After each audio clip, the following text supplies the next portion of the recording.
இங்கே வாங்க ஒரு சிம்பிளான வடை ரெசிபி பார்க்கலாம். இது பக்கோடா மாதிரி கிளி போட்டுக்கலாம், வடையாவும் தட்டி போட்டுக்கலாம். இது வந்து சுண்டல் முளைக்க வச்ச சுண்டல் 2 நாள் முளை கட்டின சுண்டல் எடுத்து வச்சு க்ளீன் பண்ணி வச்சிருக்கேன். அது ஒரு 1.5 கப் எடுத்து வச்சிருக்கேன். இது தேவையானது ஒரு கட் ஆஃப் கட்டுக்கு இது புதினா இலை க்ளீன் பண்ணி எடுத்து வச்சிருக்கேன். ஆஃப் கட்டு அதுக்கு அரை கட்டு புதினா இலை, தேவையான அளவுக்கு உப்பு, பெருஞ்சீரகம், ஒரு பெரிய வெங்காயம், இஞ்சி, 3 பச்சை மிளகாய். இப்போ பச்சை மிளகாய் இஞ்சி கட் பண்ணி போட்டுக்கோங்க, உப்பு பெருஞ்சீரகம் எல்லாம் போட்டு மிக்ஸியில் அரைச்சிக்கோங்க. பெரிய வெங்காயமும் புதினா இதை மட்டும் நல்லா பொடிசாக கட் பண்ணிக்கோங்க. வாங்க எப்படி அரைச்சி செய்யலாம் பார்க்கலாம். அதுக்குள்ளே வந்து இது அரைக்கிறதுக்குள்ள அதில் எண்ணெய் காஞ்சிட்டு இருக்குங்க. அதுக்குள்ளே இதை அரைச்சி எடுத்துக்கலாம்.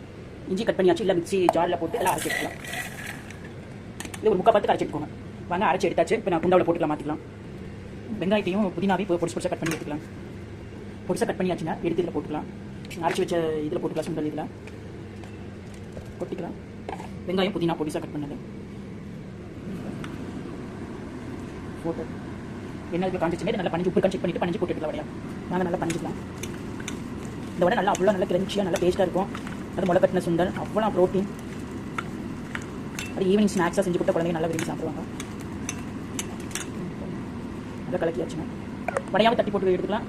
இது வடையாவும் தட்டி போட்டுக்கலாம், ஏன்னா பக்கோடா மாதிரி கிளி போட்டுக்கலாம். இப்படி வேணாலும் போட்டுக்கலாம். நம்ம ஒரு உருண்டை எடுத்தாச்சு, நான் பக்கோடா மாதிரி போட்டுக்கிறேன். எண்ணெய் காஞ்சிருச்சு, கொஞ்சம் கிளி போட்டுக்கிறேன். அப்போ நல்லா கிரன்ச்சியாக இருக்கும் சாப்பிடுறது.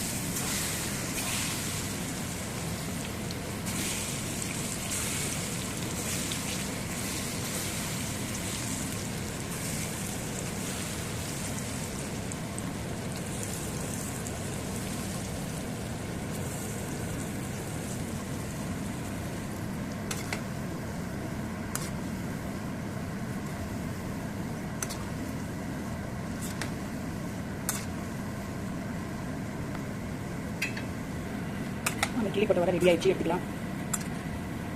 சுண்டல் புதினா வடை ரெடி. அப்பா வெளிப்பூரில் சாப்பிடலாம்.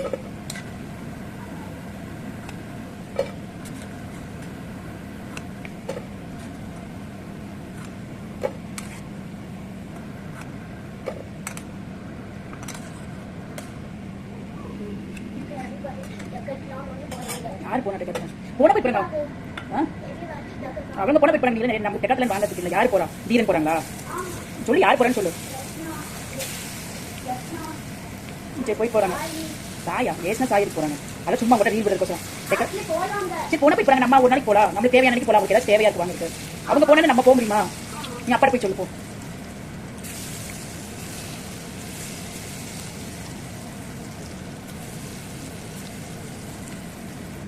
வடை ரெடி ஆகிடுச்சு. நம்ம கூட நீங்கள் செஞ்சு பார்த்துட்டு எப்படி நல்லா கிரன்ச்சியாக உள்ள சாப்பிட்டா ஓகேங்க. பேக் என்னோட ரிசல்ட் வந்துட்டு இருக்கோம்.